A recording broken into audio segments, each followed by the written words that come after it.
Hello, everybody. My name is Mahaya Abdul Kawi. I'm the founder and representative of the Accountability Party for Human Rights, a political vanguard organization comprised of individuals who have chosen a path of self awareness and self understanding to become something more for themselves, for their loved ones, and then at large their communities. For this video, I want to talk about something that happened this past weekend that that only confirms what people have been predicting was the reality since the Biden administration has kicked in. Something that happened this past weekend that only confirms what people have predicted about the future of this country. Well, more so in the 4 years, but how that will eventually affect beyond the 4 years. And what has happened is Joe Manchin, Senator Joe Manchin, has, for some reason, the fate of this bill, this Build Back Better bill, this main tool, this main weapon in the Biden administration's arsenal, as Biden has continuously sold it as throughout his campaign to become president and throughout the first, 9, 10 months of his presidency so far, he has been touting this Build Back Better bill as this great initiative that's going to pave the way for America, for his presidency and beyond his presidency, for um, whoever follows after him. And for some reason, the fate of this bill that is touted as being this game changer that's going to, again, set the foundation for what is to come to America, that will push us into the future that will lead democracy across the world, is in the hands of this one man who at this point is proven to be the most corrupt man in the so-called not corrupt Democratic Party, Senator Joe Manchin. He has said, no, I am not voting yes to this bill, stalling it. But most likely it is not happening at this point after it's been debated, argued, talked about for the majority of the first year of the Biden administration. And for a first year, I honestly don't see how this can get any better for the next 2 years that we have to live with him. And there are people who will immediately say Trump's name when you say, oh, Biden is having a really bad year, a really bad first year. But honestly, besides the media hype, what severe things really was going on during the country? Yes, Trump signed away things. He added some things. He separated families. These were unfortunate actions, but these are actions that are typical for a very base political party like the Republican Party. These aren't brand new things that are high. They should be expected.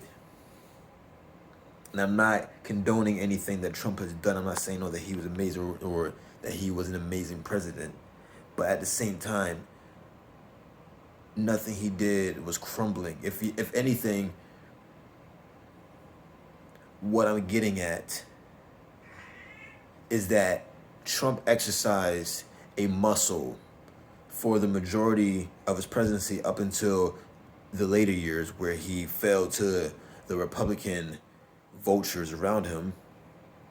He flexed a muscle of executive action, of taking charge, that for somebody who is stupid like Trump, I'm sorry, it has negative outcomes, but that should be expected of somebody who, again, is stupid. But when you have somebody like Biden who is just incapable, aloof, and he refuses to take charge.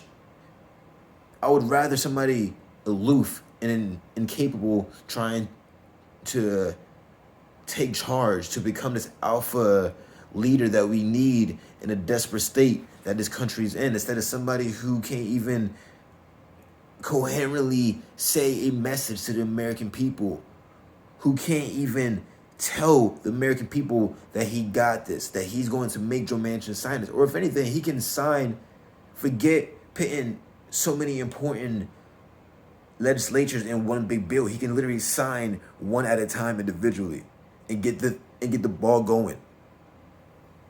Excuse me. So when I hear where this thing is going, I'm speaking as somebody. I'm not speaking as somebody that cares about the politics about it. I'm speaking as the working class American, as somebody who, as a working class American who is aware of this, who sees how this is going to trickle down to the working class people around me and myself. As somebody who sees that there is a pure spiritual sickness going on, and you have individuals who are at the top like Joe Manchin, and weak people at the top like Joe Biden, and idiots at the top like Donald Trump. You have these characters who are not capable of leading so many people. So many people are going to be hurt physically, emotionally, spiritually, mentally. People are hurting now. The opioid crisis is getting worse. Depression is getting, it's spreading further into children. Children are being targeted right now through every action and every choice that these so-called adults are making. And nobody is speaking up.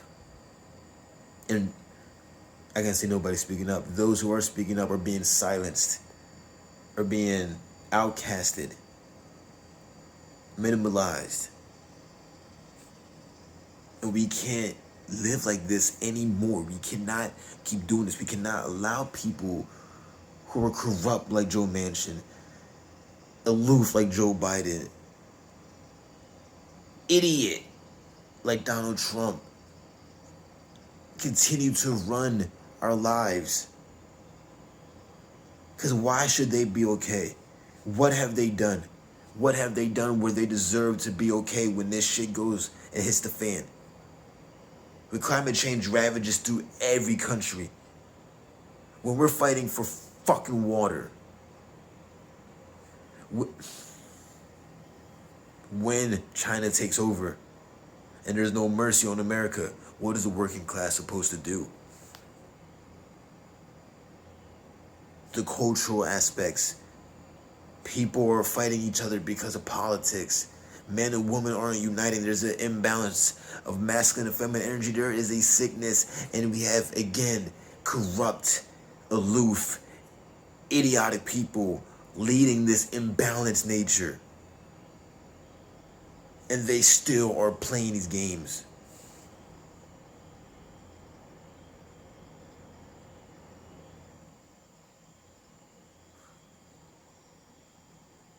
It doesn't make sense.